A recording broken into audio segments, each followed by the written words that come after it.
As the selfie generation is growing by the day, brands want to latch onto the trend and sell as many phones as they can. Now, while a lot of brands try to get better selfie cameras, some actually launch phones entirely focused on selfies, and that is this one. This is the Redmi Y3. This is Xiaomi's phone specifically made for the selfie generation. As a successor to the Redmi Y2, this comes with a better design and a much better selfie camera, but let's see if it's worth the price. So hey, this is Sreehari from Mr. Phone, and this is the full review of the Xiaomi Redmi Y3.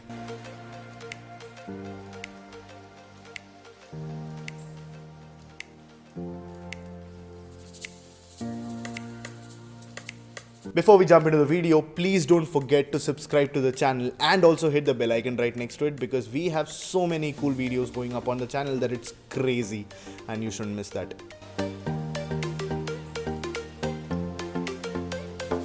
Smartphone designs have reached a respectable maturity where there are rarely any bad designs. In fact, I think that as price comes down, the creativity and innovation going into design increases. This happens primarily because at higher prices, it's easier to get a premium look and feel because you can afford premium materials. In the budget section though, you generally have to make do with polycarbonate, and Redmi does a good job at that.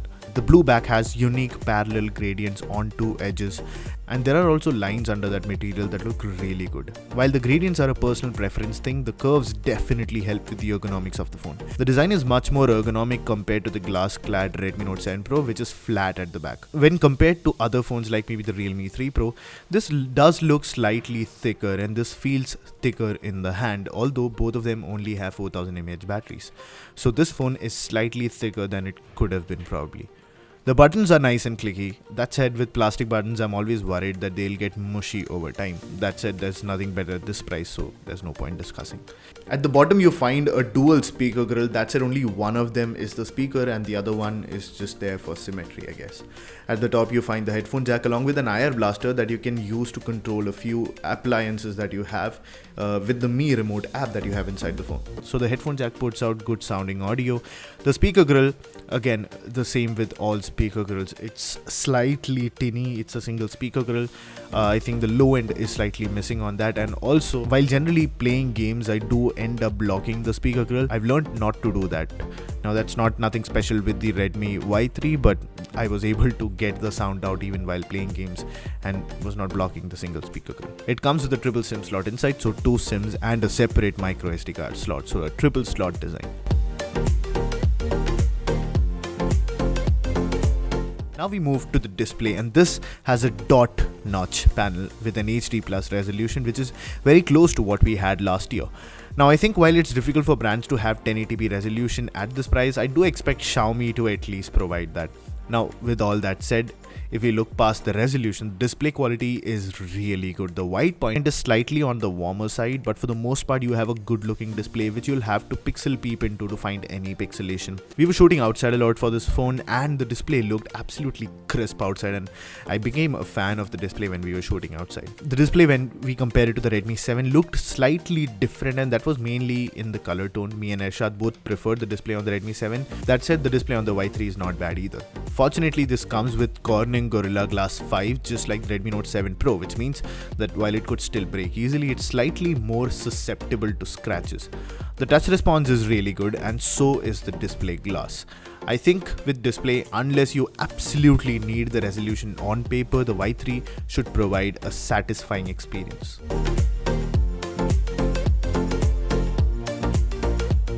Now the Redmi Y3 runs on MIUI 10 based on top of Android 9 Pie, which is great because you get all the permission controls in your phone. Now this is the first Xiaomi phone I'm reviewing, and I've gone through the whole cycle where I went from installing MIUI ROMs on my phone years ago to hearing amazing things about the new versions and especially MIUI 10, to then hearing people almost cuss the UI over ads.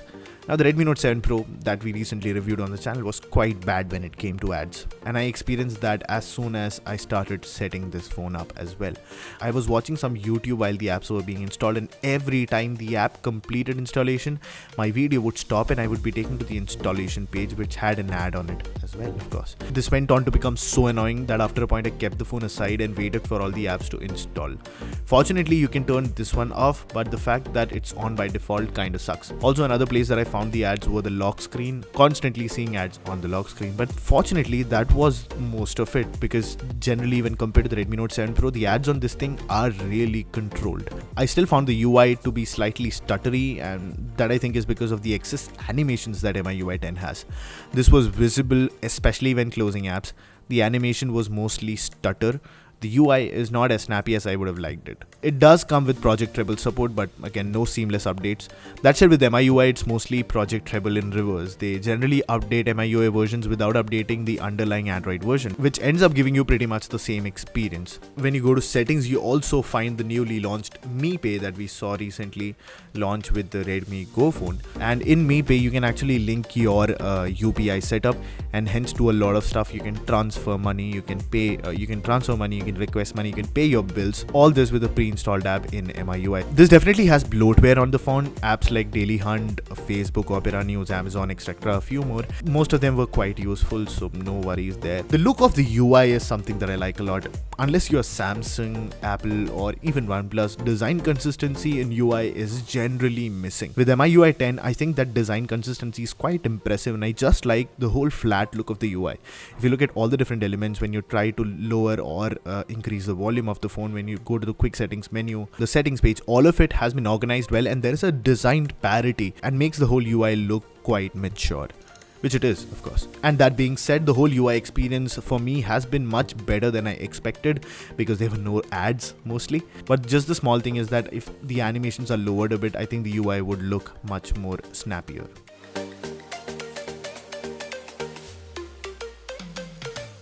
Now, if you look at the Snapdragon 632, then it's a modern, upgraded version of Xiaomi's favorite chipset in the last year, which is the Snapdragon 625. It has the Cryo 250 architecture, which is really good, which means that you'll get slightly better power efficiency because of the newer core. The processor is clocked at 1.8 GHz, which is why there was slight stutter in usage.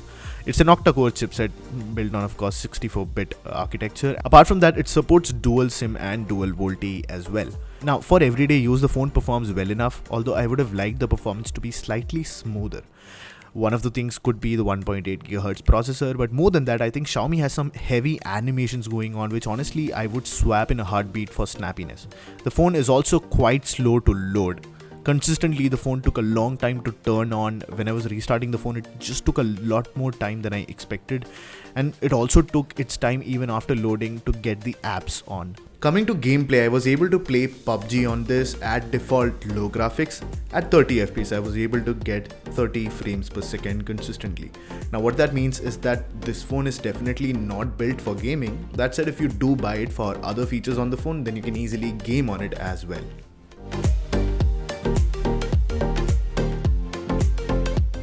Now we come to cameras, and the Redmi Y3 has a 12 megapixel primary camera at the back with a secondary 2 megapixel sensor.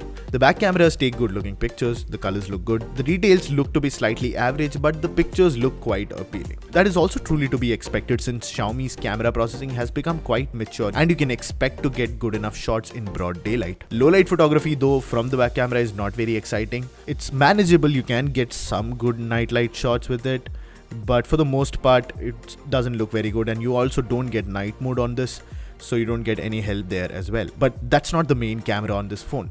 Yes, the back camera is not the main camera. The main camera is the 32 megapixel selfie camera on this, and it's the star here for sure. The Y series has been built for the selfie generation, and boy do the selfies look good. Take it in bright light, against bright light, portrait mode with a few people, in low light and extreme low light. Okay, maybe not the last one, but it takes awesome detailed selfies, and that means if you want an unbeatable selfie performance at this price, then don't look any further. Taking selfie videos using the Redmi Y3 is also fun, just purely because of how good that selfie camera is. That's it. The one thing that I found is that Xiaomi, while did promise that there'll be EIS on this, actually on the specifications paper, they say there is EIS. I did not find that here, and you can see that clearly. Probably that is because this is a pre-production unit, so Xiaomi will fix that with the retail units, I'm pretty sure, because they put that on paper, but we were unable to test it out. Also at this point, I'll switch the audio from the microphone to the microphone of the Redmi Y3, and you can check out how the audio quality is. Again, there's no EIS, but I think the selfie video looks pretty good and might be really good for the TikTok generation. Sad that it's banned. But truly, just even for the pictures, I think I'm a big fan of the selfie camera on the Redmi Y3, and I don't think there's any phone as of now that can beat the Redmi Y3 in this price for a better selfie camera.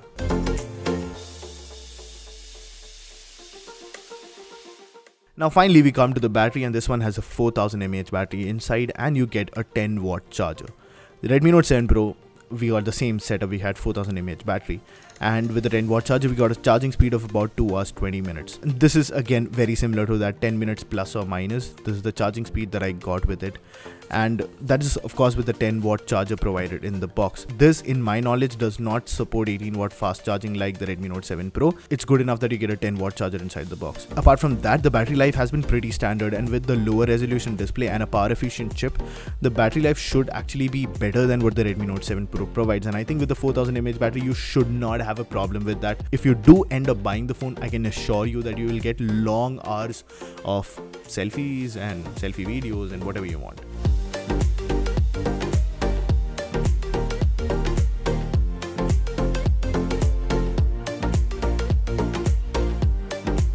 Now, as of shooting this video, we actually do not know the final price of the phone, so I'm going to guess somewhere around 10,000 to 11,000. And in that price range, there are a few phones that this one has competition with. One of them that I think is a really good competitor is the Xiaomi Mi A2. That has amazing camera performance. The selfie camera is clearly much better on this, but apart from that, the processing performance, the Snapdragon 660 that sits inside, the UI, which is stock Android, which means that it will be much faster and much better for things like gaming, and the overall package that you get, I think the Mi A2 is a very good value for money phone at this price. It surely doesn't look as good as the Redmi Y3, but it's a really good phone. Another good choice if you want great battery life and good performance is the Zenfone Max Pro M1. It's 1 year old, but I think the display is still very good. It's a 1080p display compared to the 720p display on this one. You also get a Snapdragon 636 inside that and 5000 mAh battery, so it's a power user's phone.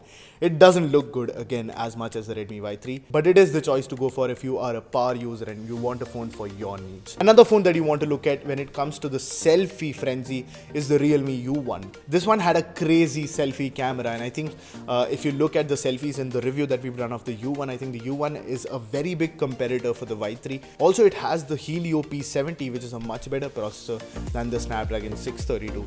I think the U1 stands right alongside the Redmi Y3, where it looks good as well, has a very good selfie camera, which means that it is for the exact same use case that the Redmi Y3 is for, and I think it has a better processor. Now we're shooting this exact bit after the pricing of the phone has come out, which is 9,999. So yes, the Redmi Y3 can be yours for 9,999. So the version that you get at 9,999 is the 3GB RAM 32GB version. Now there are other competitors as I've talked about earlier, but the Realme U1 is actually a direct competitor to the Redmi Y3, primarily because this one also starts at 9,999 for the 3GB RAM and 32GB version. Now what I can say as of now is that this one has a 32 megapixel camera compared to the 25 megapixel camera on the U1, but the U1 also had a great Sony sensor on it. We'll show you selfies from both these phones right now. You can check for yourself what do you think of those selfies.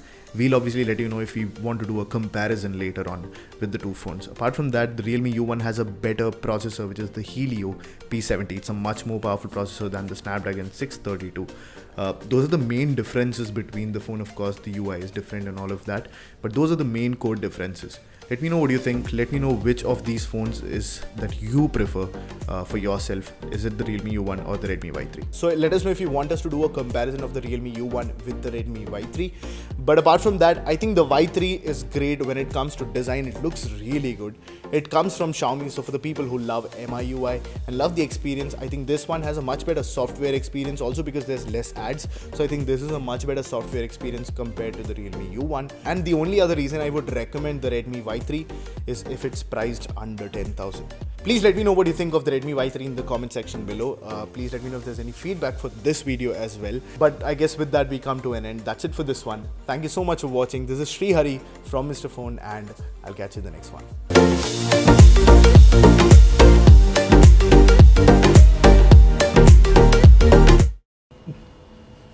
Yalla Lalla Habibi. यार मैं बीच के line बोलूंगा तो गंदा नहीं लगेगा, audio अलग आ जाएगा.